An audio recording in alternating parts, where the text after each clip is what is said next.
So this is how I managed to destroy both of my precious lead acid batteries in less than a day. And I'm gonna tell you how to prevent this from happening.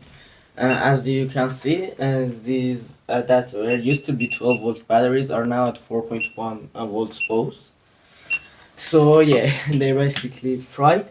And how I did this is really interesting because uh, these are normally used in cars, and when you use them in cars, and they're basically between 95 and 100% charged state. So having that, when you search in Google what's the minimum temperature that they can withstand, you get a number between -50 and -60 degrees Celsius. So I read that number and I told myself, so there's no problem if I move them outside my house, where it gets to -5 in winters. And I did that, and somehow I got internal freezing of the acid in the batteries, and have many cells have shorted in these things. So how did that happen? It was supposed to withstand -50 degrees Celsius. So after I dug up a bit in the internet, I found that, and the minimum temperature that it can withstand is proportional to the state of charge.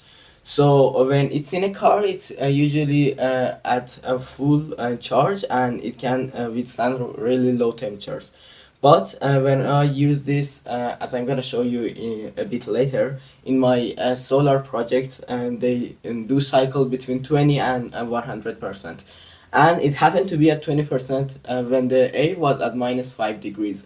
And after some research, I saw that when it's close to 0% charge, the electrolyte in it actually becomes more like watery and can freeze at 0 degrees Celsius. So that's basically how that happened, and this got shorted, and the plates got shorted, and both of these got destroyed. So we can conclude, if you really want to use them outside, and don't let their charge and drop below a high level, so the electrolyte doesn't freeze in it, or you may need to add some heating element to keep the temperature above 0 degrees, so you don't destroy your lead acid batteries like this. So this used to be the setup I charged my batteries with. This is a PWM charge controller, nothing crazy, and some basic wiring. It was not messy at first. After I removed the batteries, and this became like this. So, and the solar comes from a wire through a conveniently placed hole in my wall. I don't know why this was made, but it happened to be really useful for my project.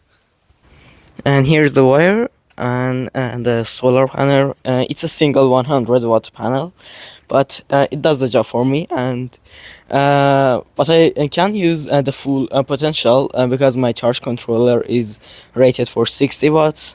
So yeah, this is a bit overkill.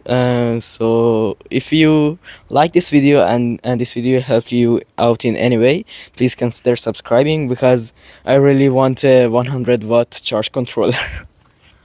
Also, in case you're wondering why I don't use deep cycle or AGM or the expensive lithium ion batteries, it's because I don't actually buy these batteries that I have. My grandma has an electric wheelchair, and every 2 years or so, when the battery gets a bit too much cycled, and it can't do the job well for her, she gives me the old batteries, and I can use them for my projects.